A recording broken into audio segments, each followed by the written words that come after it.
Praise the lord.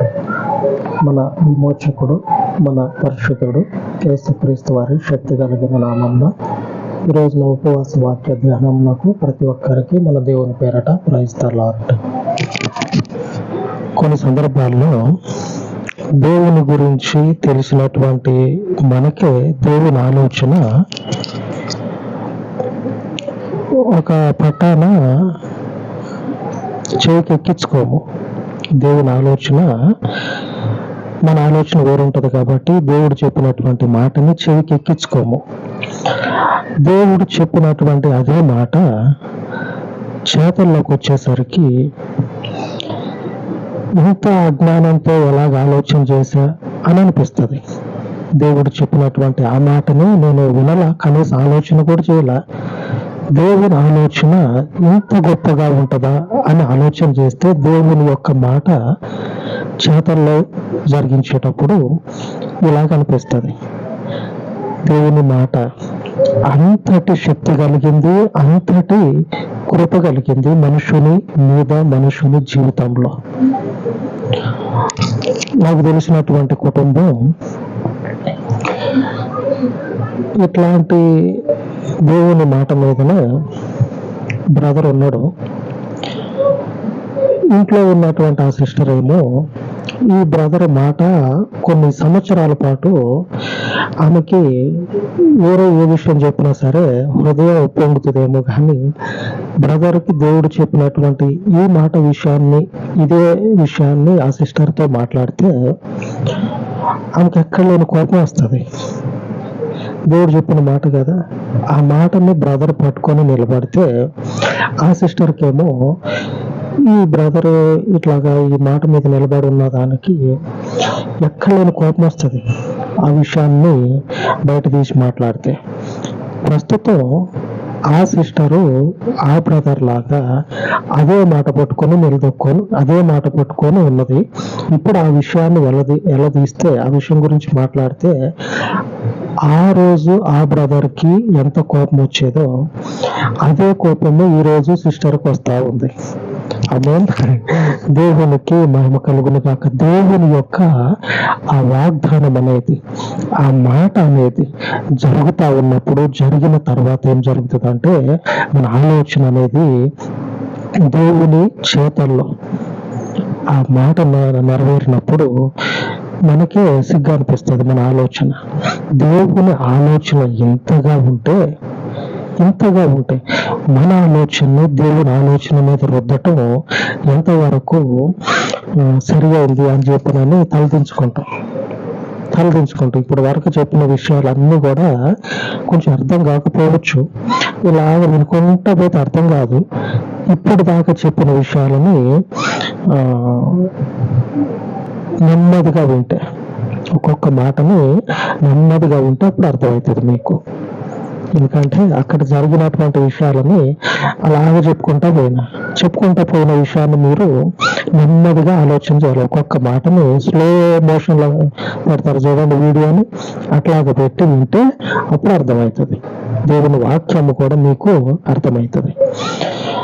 ఈ పరిస్థితి ఇప్పుడు మనం చెప్పుకున్న పరిస్థితి అపోస్తలుడైనటువంటి పేతురుకి ఎదురు పడితే దేవుని చేతిని పట్టుకొని, ప్రభు చేతిని పట్టుకొని, నువ్వు ఎన్నడూ కూడా చచ్చిపోవద్దు ప్రభువా, నువ్వు ఎన్నడూ చచ్చిపోకు అని దేవునితో వాదనకు దిగుతూ ఉంటాడు. ప్రభు అంటాడు, సాతానా దేవుని కార్యానికి నువ్వు ఎందుకు అడ్డుపడతా ఉన్నావు? నువ్వు మనుషుల యొక్క ఆలోచన చేస్తా ఉన్నావు. దేవుని యొక్క ఆలోచన నీవు ఏమాత్రం కూడా పట్టించుకోవట్లా. నువ్వు నాకు అభ్యంతరంగా ఉన్నావు, వెనక్కి పో నువ్వు. ఎందుకంటే నేను దేవుని మాట మీద ముందుకెళ్ళాలి, వెనక్కి పో, నువ్వు నాకు అడ్డంగా ఉంటావు. వాడి పని ఎప్పుడు అదే. సాతాను గురించి మీకు 2 విషయాలు తెలియాలి. ఏమిటంటే సాతానుడు అనేటువంటి వాడు ఎప్పుడు కూడా కీడు చేయటానికి ముందుంటాడు, మనుషుల్ని పాడు చేయటానికి ముందుంటాడు. రెండో విషయము, వాడి చేతిలో బాగు చేయటం అనేది లేదు. ఇంకొకటి, దేవుని చేత సృష్టించబడినటువంటి వాటిని పాడు చేయటమే వాడి పని. వాడి చేత ఇది ఈ రెండే. ఒకటేమో మనుష్యుడిని పాడు చేయటం, వాడు ఎక్కడుంటే అక్కడ పాడు, కీడు, నాశనం, అంతా చండాలం. వాడున్న దగ్గర ఇవే ఉంటాయి. రెండవది, దేవుడు కలగజేసినటువంటి వాటిని పాడు చేయటమే వాడి పని. పుట్టించటం, సృష్టించటం, లేని దానిని కలుగజేయటం వాడికి చేత కాదు. వానికి ఆ సామర్థ్యం, ఆ శక్తి లేదు. దేవునికి ఉంది. ఏమున్నదంటే సృష్టించటం, ఒక మనుషునికి ఊపిరి పోయటం, ఒక మనుషునికి జీవితాన్ని ఇవ్వటం మన దేవునికి ఉంది. సాతాను గాడి పని ఈ పని. అందుకే దేవుని ముందు నిలబడి పేతురులో ప్రవేశించి దేవునికి విరుద్ధంగా మాట్లాడుతూ ఉన్నాడు. దేవునికి అనుకూలమైనటువంటి వాక్యం ఏంటంటే, ప్రవర్తన ఏంటంటే, మాట ఏమిటంటే ఆయన చిత్తానుసారంగా మనము నడుచుకోవటం. ఆయనకు విరుద్ధమైనది ఏంటంటే ఆయన చేసేటువంటి క్రియలకి అడ్డుపడి ఆ క్రియలను జరిగించకుండా ఉండటం దేవునికి విరుద్ధమైంది. వాడు చేసే పనులు ఇవే, దేవునికి విరుద్ధమైనవే చేస్తాడు. మనుషులను పాడు చేస్తాడు, వాళ్ళ యొక్క జీవితాలను నిలువున ఉంచుతాడు. సాతాను గాడి పని అది. గుర్తుపెట్టుకోండి. ఇప్పుడు చెప్పినటువంటి ఈ విషయాలు మీకు బాగా గుర్తుండాలి. ఎందుకంటే మీ జీవితంలో ఎదురుపడతాయి, మీకు ఎదురుపడతాయి. మీ జీవితంలో అనుదిన ప్రయాసలో దేవునితో నడుస్తా ఉన్నారు కదా, ప్రయాసపడి ఎవడు ఎన్ని తిట్లు తిట్టినా కానీ పడుకుంటా పోతా ఉన్నారు కదా, అప్పుడు మీకు ఇవి ఎదురుపడతాయి.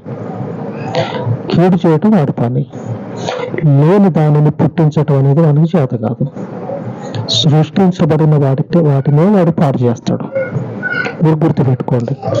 ఇకపోతే పేతురులో ప్రవేశించి ప్రభువుకి విరుద్ధంగా మాట్లాడుతూ ఉన్నాడు. ఏం మాట్లాడుతుండో చూద్దాం. మత్తయి సువార్త 16వ అధ్యాయము 21వ వచనం.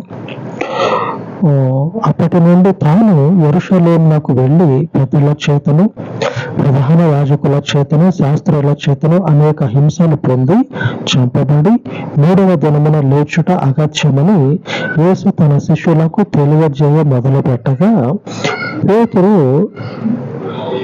సాతాను ద్వారా ప్రేరేపించబడి ప్రభుతో మాట్లాడుతూ ఉంటాడు. వద్దు ప్రభు, నువ్వు చచ్చిపోగాకు, ఎన్నడూ కూడా నీకు ఆ మాట దగ్గరికే రానియొద్దు, ఆ మాట నీకు దూరం అవును గాక అని ప్రభువుతో పేతురు అంటా ఉంటాడు. ప్రభు అంటాడు, సాతాన నువ్వు నా వెనక్కి వెళ్ళిపో. దేవుని యొక్క శక్తి అపారమైనది, కొద్దిది కాదు, అపారమైంది. లేఖనంలో రాయబడి ఉన్నది, ఆయన అధిక బల సంపన్నుడు. ఆయన యొక్క బలము అధికమైంది. ఆ అధిక బల సంపన్నుడు ఏం చేస్తాడంటే, ఆయన ఆలోచన మన కళ్ళకి ఒక్కొక్కసారి ఏం జరుగుతుంది అంటే అసహించుకునే విధంగా ఉంటది. మరొకసారి ఎలా కనిపిస్తుంది అంటే, ఎందుకు ప్రభువా, ఎందుకు దేవా, ఎందుకు వచ్చిన పాటు జీవితం అనే విధంగా ఉంటాయి.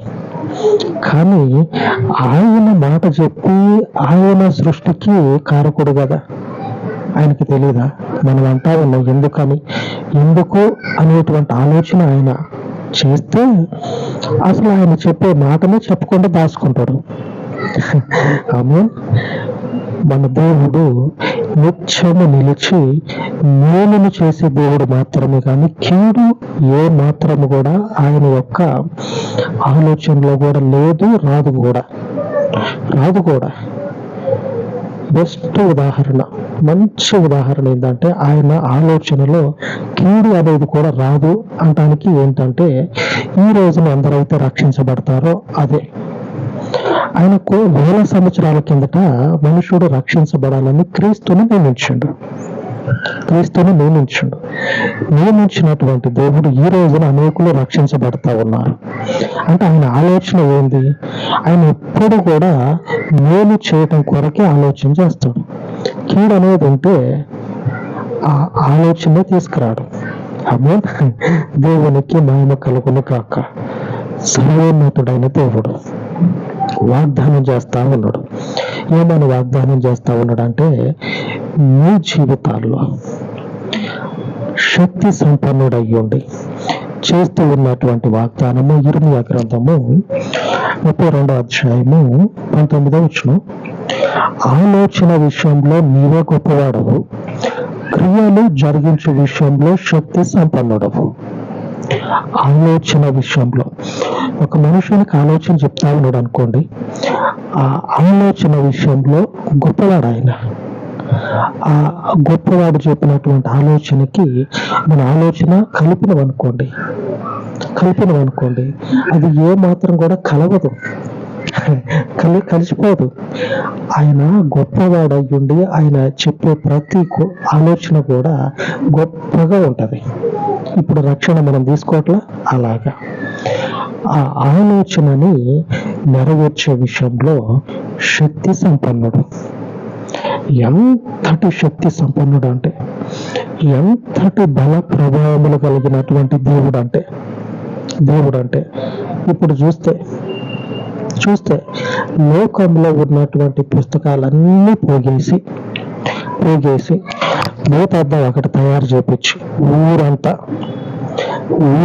భూతార్థం తయారు చేపించి, ఊరంతా ఉంటది, అంత పెద్ద భూతార్థం తయారు చేపించి ఆ భూతార్థం ముందు నిలబడి లోకంలో ఉన్న పుస్తకాలను కొట్టేసి ఆ భూతార్థంలో నుంచి చూస్తే మనుషుణ్ణి కాపాడటం కొరకు సచ్చి లేచినోడు ఎవడు? ప్రభువుని పక్కకు పెడితే, మన రక్షకుడిని పక్కకు పెట్టి సచ్చి బతికినోడు ఎవడు? మనుషుని కొరకు ప్రాణాన్ని పెట్టి తిరిగి మళ్ళీ తీసుకోవటం. ఆ మూలను చీపు కట్టబడతారు చూడండి, అట్లా పెట్టి అట్లా తీసుకుంటారు. ఏమైనా సప్త సముద్రాలు ఇది వచ్చి తీసుకుంటాడు కదా, మూలకున్న చీపుర్ని తీసుకోడుగా. అంత ఈజీగా, అంత తేలికగా ప్రాణాన్ని పెట్టి తీసుకున్నాడు. ఆమె ప్రాణాన్ని పెట్టి చచ్చిపోయినటువంటి మనుషుడు తిరిగి మరలా యథావిధిగా లేచిండు చెప్పిన టయానికి. షెడ్యూల్ టైము అంటే ఆయన ఏ సమయం అయితే చెప్పిండు అదే సమయానికి తిరిగి లేచిండు. అంతకుముందు చెప్తాడు, నేను ప్రాణం పెడతా, తిరిగి నా ప్రాణాన్ని తీసుకుంటా. ఆ భూతద్దంలో నుంచి చూస్తే క్రీస్తు తప్పించి మరొకడు ఎవ్వరు కూడా లోకంలో రాయబడినటువంటి పుస్తకాల్లో చాలా మంది ఉన్నారు. ఎవ్వరు కూడా మరణమును జయించి లేచిన వారు కనపడరు. దేవునికి స్తోత్రం కలుగును గాక. ఆలోచన విషయంలో ఆయన గొప్పవాడు, క్రియలు జరిగించే విషయంలో ఆలోచన చెప్పిండు కదా, పేతురుకు చెప్పిండు, నేను చనిపోయి 3వ దినాన్ని లభిస్తా ఉన్నా. షెడ్యూల్ ప్రభు చెప్తా ఉన్నాడు, షెడ్యూల్ ఫిక్స్ అయింది, ఇదిగో షెడ్యూల్ ఇదే. మనం వెళ్తా ఉన్నాం. వెళ్ళిన తర్వాత శాస్త్రుల చేత, ప్రధాన యాజకుల చేత, ప్రజల చేత హింసించబడి చంపబడి 3వ దినాన లగవబోతా ఉన్నా. ఇది షెడ్యూల్. కాబట్టి అలర్ట్ ఉండండి. ఇప్పుడు షెడ్యూల్, జరగబోయే షెడ్యూల్, మనం ఇప్పుడు చేయబోయేటువంటి పనులు ఏమిటంటే ఇవి. కాబట్టి అలర్ట్ ఉండండి అని చెప్పి క్రియలు జరిగించే విషయంలో శక్తి సంపన్నుడని రుజువుపరుచుకున్నాడు. కరెక్టే జరిగింది. ఆ క్రియలు ఈ రోజున మనం అద్దం ముందు నిలబడితే మనమే. ఆమె దేవునికి మహిమ. ఆ క్రియలు మనమే. ఎందుకంటే ఆ రక్షణ మనలో ఉంది కదా. ఇప్పుడు చనిపోయి తిరిగి లేచినటువంటి దేవుడు చెప్పి ఆ గొప్ప వాక్యాన్ని నెరవేర్చిన దేవుడు ఆయన శక్తి సంపన్నుడని రుజువు చేసుకున్నాడు. ఆ రుజువు ఏంటంటే మనమే. ఎందుకంటే రక్షణ కలిగి దేవుని కార్యాలను చూసి మనం నిలబడ్డాం కదా. ఆ శక్తి సంపన్నత మనలోనే బయటపడ్డది. ఆమె మన దేవుడు లోకంలో మరెవరికి కూడా సమానం కాడు. ఎవ్వడికి సమానం కాడు. ఆయన అందరికంటే పైన ఉన్నాడు. ఆమె యేసుక్రీస్తు నామము అన్నిటికంటే పైన ఉంది. అందుకుందామా అంటే సత్తారే గాని అమ్ముకోవటానికి ఎవరైతే చూస్తారో వాళ్ళు చచ్చిపోతారే గాని ఆ దరిదాపుల్లో కూడా పోరు.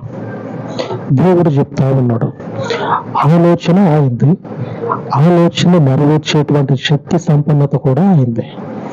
ఆ బలమైన దేవునికి ఉపవాస దినమందు ప్రార్థించుకుందాం. మన యొక్క అవసరాలన్నీ కూడా ఆయన శక్తి చేత తీర్చబడినట్లు మన జీవితాల్లో ఆయనే మనకు బలమైనటువంటి కృప చూపి మనం ఇప్పటి వరకు చెప్పుకున్నటువంటి వాక్యాలను బట్టి లోకంలో ఆయన గురించి సాక్షులుగా నిలబడగలిగేటువంటి స్థితిని ఆయన మనకు అనుగ్రహించును గాక.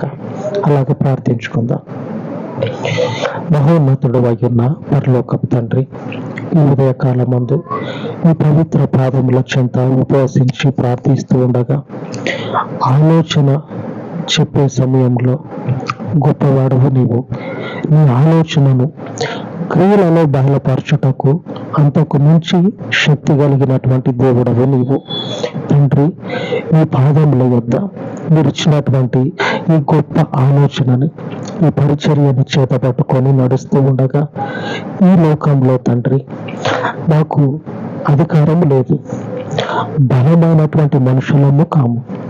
మాకున్నటువంటి ఒకే ఒక అతిశయము, మాకున్నటువంటి ఒకే ఒక నిరీక్షణ, మాకు ముందున్నటువంటి ఒకే ఒక ఆధారము నీవే. లోకంలో తండ్రి సమస్తమైనటువంటి విషయాలలో నీ గొప్ప సమృద్ధిని ఈ పరిచర్యకు అనుగ్రహించమని, నీ త్రోవల యందు అయ్యా అటు ఇటు తొలగక నడుచుటకు కృప చూపించమని ఆలోచన చెప్పి నీ క్రియలను నీ పరిచర్యలో జరిగించమని మరొక్క మారు తండ్రి ఈ పరిచర్య ద్వారా మిమ్మల్ని అనుసరించుచూ ఉన్న సహోదరులను, అలాగే తండ్రి సిస్టర్స్ ని మీరు దర్శించండి. వారి వ్యక్తిగత జీవితాలలోని ప్రతి హృదయ వాంఛను మీ చిత్తానుసారముగా నెరవేర్చండి.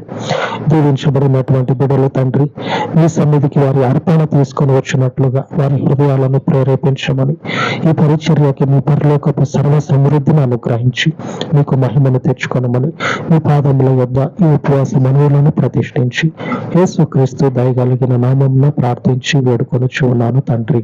ఆమేన్, ఆమేన్. ఉన్నతమైన దేవుని యొక్క శక్తి కలిగిన క్రియలు ఆయన పరిచర్యలో జరిగించబడును గాక. ఆమేన్, ఆమేన్.